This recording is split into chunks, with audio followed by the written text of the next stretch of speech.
Good morning, Lieutenant Galloway with the Eufaula Fire and Rescue. This is the weekly reports for July 21st. As of this day, we've had a total of 31 calls. Our first one is a cooking fire that was confined to the container. This was at 288 Cotton Hill Road. Got a call reference to smoke being inside the structure and the residents. Arrived on scene to find it kind of heavy smoked up. They began ventilation process to find out from the homeowner there that had been cooking some eggs and burned them on the stove. So there was no major damage there. Was able to clear that out for that resident and get it back in good shape. We also had a brush fire and grass mixture. This was on Highway 165. It actually turned out to be a controlled burn that we was not notified of. So once again, we would like to ask everyone, property owners, small and large, if you're doing some kind of controlled burns or plan on doing that, call us, get the burn permits within inside the city limits, as well as, biggest thing, just let us know what's going on. We've had a total of 15 EMS calls, 2 vehicle accidents with injuries. The first one was at number 1 Old Sardis Church Road. 1 vehicle rolled over and 1 patient was transported to Medical Center Barber for treatment. The second was on 185 Highway 95. Individual ran off the road here, striking a tree, and was transported to Medical Center Barber for treatment. We've had a total of 1 public service assistance, 5 public service calls, 1 dispatched and canceled en route, 1 false alarm, 2 burn permits were approved, 1 smoke detector installation, and 1 fire safety education talk. And we are coming up soon. We're getting ready for our October is fire safety, but anytime someone wants a fire safety education or a fire safety talk, feel free to call us. We do those all the time, all the year, not just in Fire Prevention Month, which is October, but we will be getting ready soon for that coming up. But definitely contact us about the smoke detectors as well, and we'll arrange being able to come out and put one of those up for you.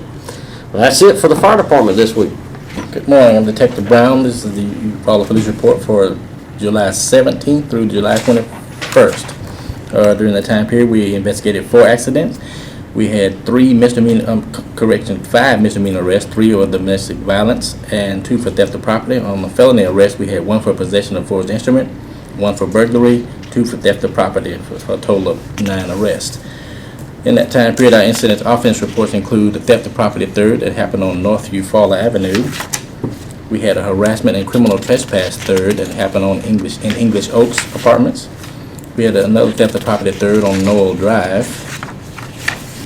There was a theft of lost property on West Washington Street. There was a domestic violence third that occurred on Sycamore Drive. We had an unlawful B&E of a motor vehicle that occurred, this was on Old Abbeville Road. Criminal mischief third that occurred on Dale Road. We had a criminal trespass third that occurred on South Eufaula Avenue. We also had a theft of property third on South Eufaula Avenue. And assault third on Dale Road. We had another B&E at Eufaula Estates.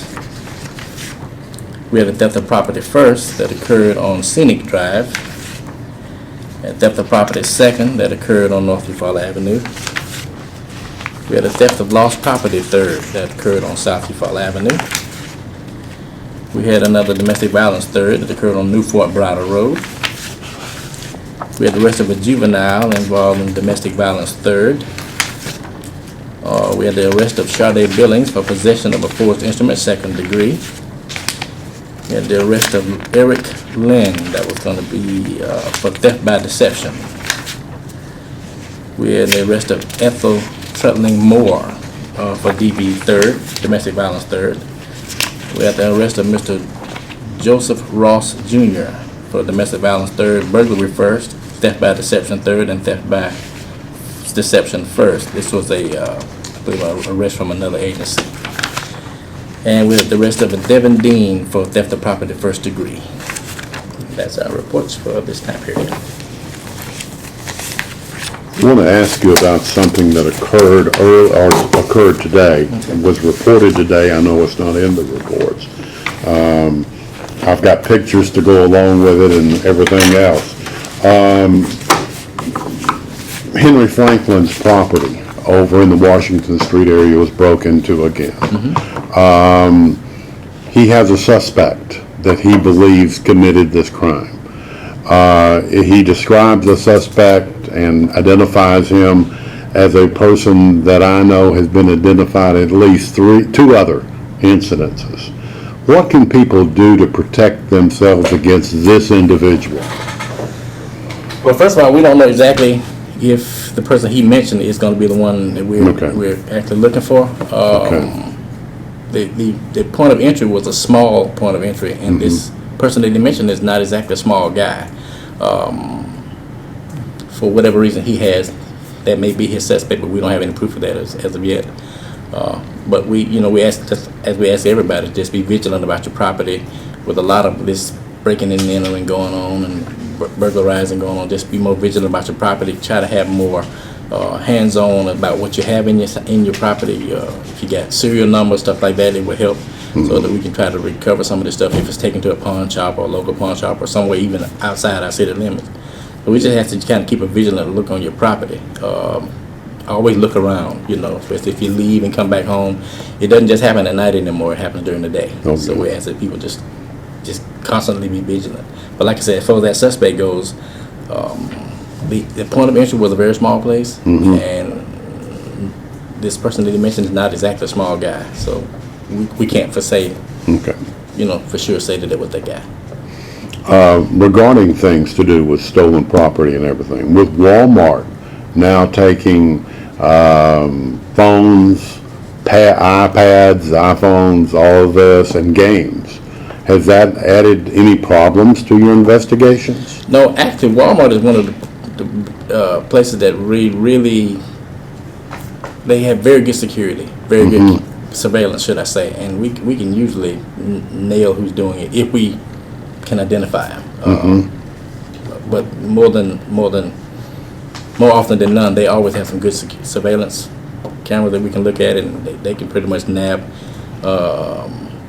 whoever it is. If it's somebody that we know, especially somebody local, we can always put our hands on them. They got very good loss prevention agents inside the store, and they're very vigilant about catching whoever's walking out the door with their stuff.